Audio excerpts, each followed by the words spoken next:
Саламатсыңарбы, урматтуу окуучулар.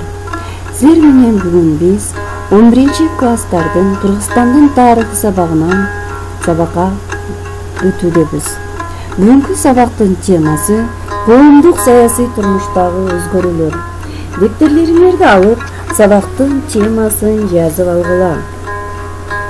Эгемендүү Кыргыз Республикасынын жаралышы Кыргыз элинин тарыхындагы эң маанилүү окуя болгон. Республиканын эгемендүүлүккө жетиши биз алдыңкы параграфта таанышкандай СССРдин коомдук саясий системасынын кардиналдуу реформаланышы менен шартталган. 1990-жылдын аягында эле жаңы конституциянын долбоорун иштеп чыгуу боюнча Кыргыз Республикасынын конституциялык комиссиясы түзүлгөн. Бул комиссия 1,5 жылдык мөөнөттө Кыргызстандын конституциясынын биринчи долбоорун иштеп чыккан. Долбоор жалпы элдик талкууга коюлган. 3 айдан ашык талкуулоонун жүрүшүндө долбоорго миңдеген сунуш пикирлер айтылган. Мындан тышкары Жогорку Кеңешке дагы 2 конституциянын долбоорлору альтернативдик негизде сунуш кылынган. Алардагы айрым жоболор негизги конституцияны иштеп чыгууда эске алынган. Конституциянын долбоору Жогорку Кеңештин 12-сессиясында талкууланып, 1993 жылы 5-майда кабыл алынган. Ошондуктан балдар 5 май жалпы элдик майрам катары белгиленет. Конституция боюнча Кыргыз Республикасы динге негизделбеген, укук туткан жана демократиялуу республика болуп калды. Кыргыз Республикасында мамлекеттик бийликти Кыргыз Республикасынын президенти, Жогорку Кеңеш, Кыргыз Республикасынын өкмөтү, жергиликтүү мамлекеттик администрациялар, Конституциялык сот, Жогорку сот, Жогорку арбитраждык сот, соттор жана сот адилеттиги системасынын судьялары Конституцияда белгиленген бийлик укуктарынын чектеринде жүргүзүшкөн. 1992 жылы 26 февралда Кыргыз Республикасынын өкмөтү жөнүндө мыйзам кабыл алынган. Бул мыйзамга ылайык Чыңгышев премьер-министрликке дайындалган. Мамлекеттик катчы кызматтын ордуна вице-премьер-министрлик кызматтар киргизилген. Жаңы мыйзам боюнча бир катар министрликтер жоюлуп, анын ордуна 14 министрлик, 7 мамлекеттик комитет, 6 мамлекеттик агенттик жана 5 мамлекеттик инспекция уюшулган. Сүрөттө силер Чыңгышев Турсунбек Чыңгышевичтин сүрөтүн көрүп турасыңар. Ал 1942 жылы 5 октябрда Нарын областынын Ташбулак айылында туулган.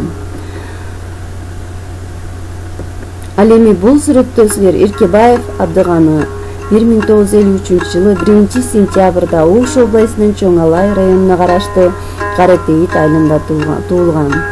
Демек мен силерге жогоруда айтып кеткендей балдар, мамлекеттик катчы кызматтардын ордуна вице-премьер-министрлик кызматтар киргизилген. Ага Кузнецов, Абдыганы Эркебаев, Роза Отунбаева бекитилген. Бул сүрөттө көрүп турган адам Абдыганы Эркебаев экенин билдиңер.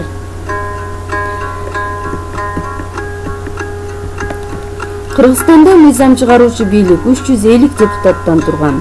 Жогорку Кеңешке таандык болгон. Бул орган 1990 жылдын февралда шайлангандыктан мөөнөтү бүткүчө иш жүргүзмөк. Кыргызстандын Жогорку Кеңеши республикасынын эгемендүүлүгүнүн жетүү жолунда жана көз карандыкты алгачкы жылдарында саясий мааниге ээ бир катар документтерге кол койгон. Алардын бири силер билгендей балдар Кыргыз Республикасынын эгемендүүлүгү жөнүндө декларация, Кыргыз Республикасынын көз карандыгы жөнүндө декларация.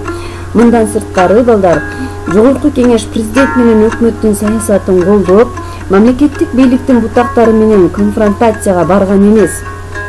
Кыргыз Республикасынын мамлекеттик желегин 1992 жылы 3 мартта, гимнин 1992 жылы 18 декабрда, гербин 1994 жылы 14 январда аныктоодо да Жогорку Кеңеш чоң иштерди жасаган. Мыйзамдардын биринен сала экинчисинин иштелип чыгышы республикада мамлекеттик чыңдалышын камсыз кыла алган эмес балдар. Анткени калктын катмары үстүгө босту кабыл алынып жаткан мыйзамдардын көбүн түшүнгөн эмес. Кыргызстанда мыйзам чыгаруу боюнча аныкталган стратегия болгон эмес, депутаттардын көпчүлүгүнүн юридикалык билими болгон эмес. 1994-жылы сентябрда парламент экиге бөлүнгөн. Анткени депутаттык корпустун көпчүлүгүн аткаруу жана сот бийлигинин тармактарында иштегендер түзгөн. Алар өздөрүнүн депутаттык кул тийбестигин укугун жоготуудан чучулашып, жаңы конституциянын негизинде бийликтин бардык бутактарына шайлоо жүргүзүүгө каршы болушкан. Ошол эле депутаттар 1994-жылдын 13-сентябрда өздөрүнүн депутаттык укуктарын өткөрбөй туруп, жогорку кеңештин ишине катышуудан баш тартышкан. Ушул аркылуу алар парламенттин ишин токтотууга аракет жасашкан. 1994-жылы сентябрда андан кийин балдар 1994-жылы 22-октябрда жалпы элдик референдум болуп, бул референдумда элдер 2 палаталуу парламентти түзүүгө макулдугун берген. 1995-жылы февралда 2 палаталуу парламентке шайлоолор болуп өтүп, 28 мартта Жогорку кеңештин 2 палатасынын мыйзам чыгаруу жана эл өкүлдөр жыйынынын 1-сессиясы иштей баштаган. Мыйзам чыгаруучу 35 жана эл өкүлдөр 70 депутаттан турган. Ал эми 2005-жылы февраль айында 1 палаталуу Жогорку кеңешке шайлоо болгон.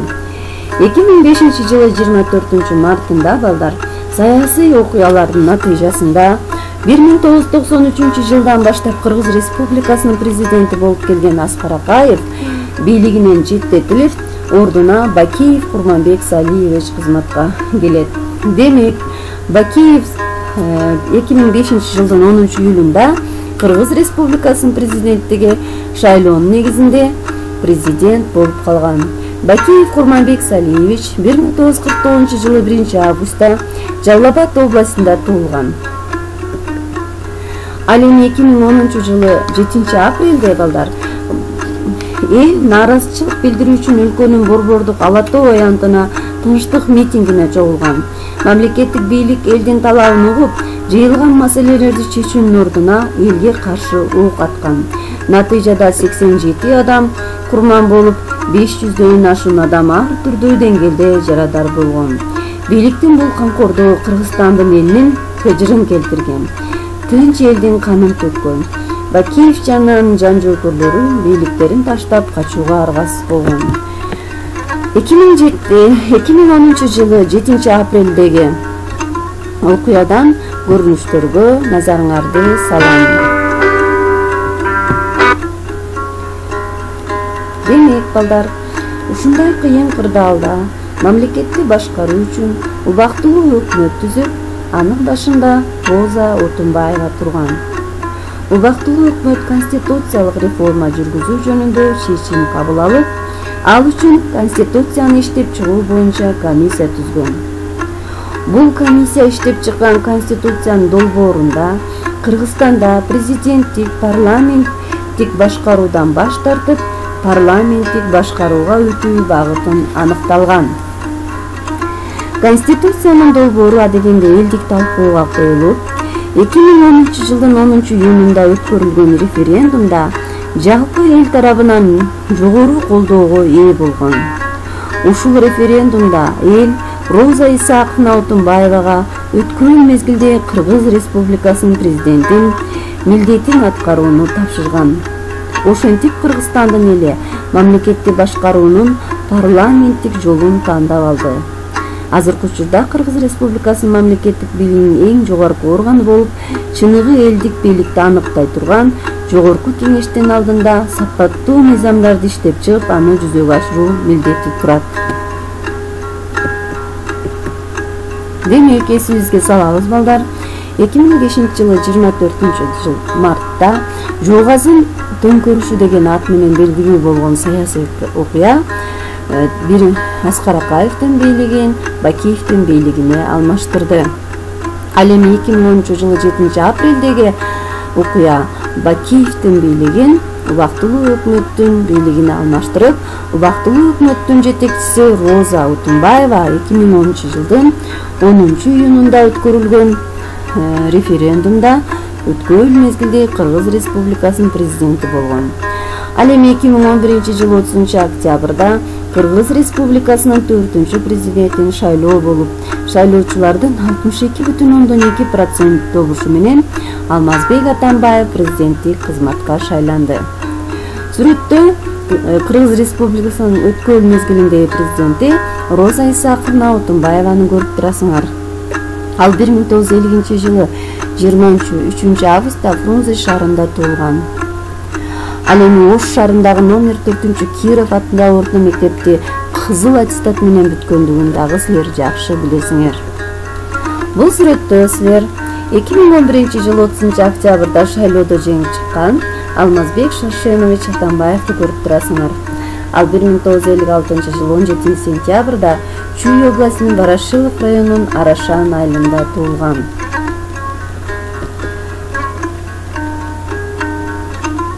Сүрөттө балдар силер Кыргыз Республикасынын премьер-министрлеринин кээ бирөөлөрүнүн сүрөттөрүн көрүп турасыңар.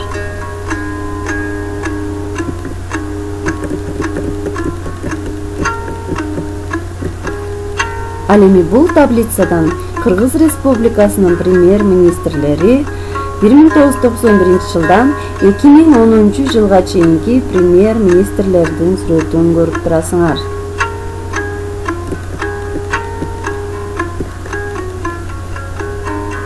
2007-жылы декабрда Жогорку кеңешке шайлоолор партиялык тизмеде өткөн. 12 партия катышып, 3 партия парламентке өткөн. Ал эми 2010-жылы 10-октябрында партиялык негизде шайлоо өткөн, 120 депутаттык мандат 5 партияга бөлүнүп берилген. 2011-жылдын 20 декабрынан баштап Кыргыз Республикасынын премьер-министрлигине Алмазбек Атамбаев жетектеген.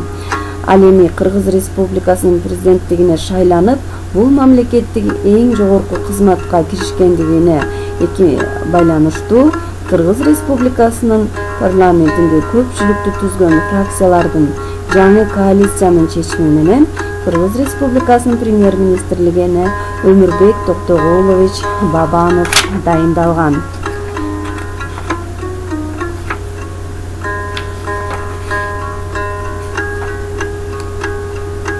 Ал эми 2010-жылы Жогорку кеңешке спикер Асылбек Жээнбеков шайланган.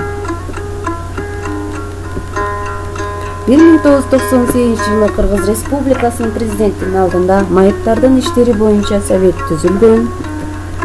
1999-жылы майыптарды колдоо боюнча улуттук программа кабыл алынган. Республикада кыргыз азиздер жана дүлөйлөр коому маанилүү иштерди аткарууда. Бул уюм Кыргызстанда эң алгачкы ыктыярдуу коомдук уюмдардын бири болуп эсептелинет. Ушуну менен балдар, бүгүнкү сабагыбыз аягына чыкты. Үйгө тапшырма. Биринчи тапшырмада окуяларды хронологиялык иретте жайгаштырасыңар. Экинчи тапшырмабыз дагы ушул сыяктуу окуяларды хронологиялык иретте жайгаштырасыңар. Ал эми үчүнчү тапшырмада тесттик тапшырма, тестти аткарасыңар. Ал эми төртүнчүдө тапшырманын эки түрү берилген балдар. Биринчи тизмекте эң акыры болгон окуяны белгилейсиңер. Ал эми экинчисинде партиялардын лидерлерин дал келтиресиңер. Бешинчи тапшырма балдар, суроолорго жооп жазасыңар. Өзүңөрдүн оюңарды. Үйгө тапшырма дагы балдар, параграф 27, 218 бет. Ушуну менен балдар, бүгүнкү сабагыбыз аягына чыкты. Силер менен сак саламатта кийинки сабакта көрүшүп саламдашканга чейин сак саламатта болгула. Көңүл бөлгөндөрүңөргө чоң рахмат. Силер менен мен тарых эжекеңер Мамытова Айжаркын Асылбековна болдум.